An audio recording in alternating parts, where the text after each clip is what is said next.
देखील या मोर्चामध्ये सहभागी झालेले आपल्याला पाहायला मिळत आहेत आणि या परभणीतील मोर्चामध्ये मनोज जरांगे पाटलांची नक्की कशा पद्धतीची भूमिका आहे हे पाहणं देखील महत्त्वाचं ठरणार आहे। मनोज दादा, खरं तर मोर्चात तुम्ही देखील सहभागी झाले, बीडमध्ये सुद्धा होतात आपण आणि या देखील मोर्चात सहभागी झालेल्या आणि बीड काय परभणी राज्य काय सगळीकडे जाणार। शेवटी काय असतं बघा, लेकरू गेल्याच्या नंतर तो आक्रोश किती भयानक असतो ना। ही ती आईबाप, मुलं, भाऊ आणि समाज हेच सांगू शकतात आक्रोश काय असतो। मला बोलताना सोपं जातं रे, जातीवाद आमकं तमकं हे तुम्हाला बोलायला सोपं जातं, पण ज्यावेळेस आमच्या घरातलं काळीच जातं, लेकरू जातं ना, त्यावेळेस त्याच्या वेदना आम्हाला समाजाला होत्या। तुम्हाला बोलायला सोपं असतं, सोशल मीडियावर लिहायला सोपं असतं, जातीवाद आमकं तमकं। मग आता जातीवाद करतात, मग आता संतोष भाई न्याय नाही मागायचा? त्या जातीचा संबंध काय? आरक्षण मागायला लागलं तरी तसंच जातीवाद करतात। मग आमच्या गरीबाला आरक्षण नाही मागायचं का? आम्ही न्याय नाही द्यायचा? संतोष भाईला मी न्याय नाही द्यायचा? तुमच्याच बोलण्याप्रमाणे चालायचं आणि तुमच्या आरोपीला पाठीमाग पाठराखण करावं का त्याची? अरे इथं राज्यातला मराठा समाज, जनता सगळी ढवळून निघालेलं आहे राज्याला आणि पेटून उठलाय सगळा समाज। तुम्हाला एकच सांगतो, सुट्टी नाही कोणाला, नाही म्हणजे नाही। मग सर्व आरोपी जे आहेत ते पुण्यातूनच अटक केले झालेले किंवा शरण आलेले पाहायला मिळत आहे।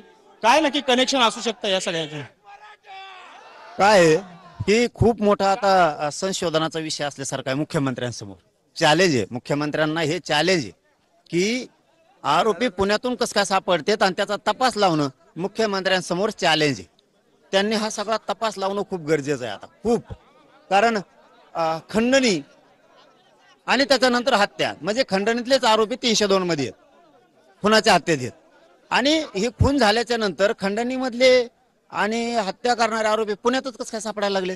याचा अर्थ असा आहे की तुम्ही यांना राजकीय सत्तेचा गैरवापर करून तुम्ही हे आरोपी तुम्हीच दडून ठेवले, लपून ठेवले, तुम्हीच, दुसरे कोणी नाही। कारण इतके दिवस इथं राहतेत कसं काय मग ते? म्हणजे यांनी बीडचं तर नाव खराब केलं, यांना आता पुण्याचं सुद्धा नाव खराब करायचं। हे प्रचंड मोठं षडयंत्र हे साखळी ही मुख्यमंत्र्यांना उघडी पाडावी लागणार आहे, पोलीस प्रशासनाला पाडावी लागणार आहे, यासाठी CID ला सुद्धा। यांना कोणी गाडीचं मदत केली खून झाल्याच्या नंतर, तो गाडीवाला कोणी पण असो, सगळ्या आरोपीच्या बद्दल बोलतो मी, खंडणीवाल्यापासून कुणाच्या हत्येपर्यंतचे आरोपी कुणाच्या घरी थांबले, कुठून कुठे नेले, तिथं का सांभाळले? म्हणजे खून केलेला माणूस सांभाळतात तुम्ही, म्हणजे तुमच्या घरातलं जर कोणी मेलं तर आम्ही तसं सांभाळायचे का? मग ते आरोपी शिरूड पाडायचे की आता? म्हणजे कोणाला कुणाच्या दुःखात सहभागीच व्हायचं नाही का? एखाद्याचा खून केला की त्याला सांभाळायचं, म्हणजे ह्या रूढ पाडायच्यात का राज्यात आता?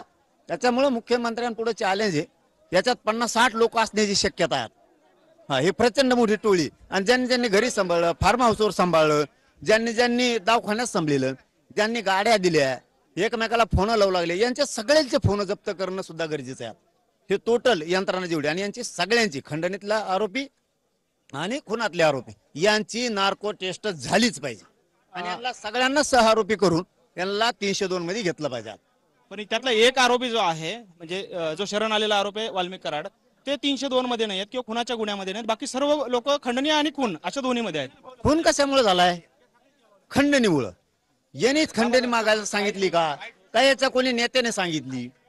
याच्यामुळे ते येणं गरजेचं आहे। तुम्ही खंडणी मागायला लावली, खंडणी दिली नाही म्हणून लोकांचे खून करून टाकले।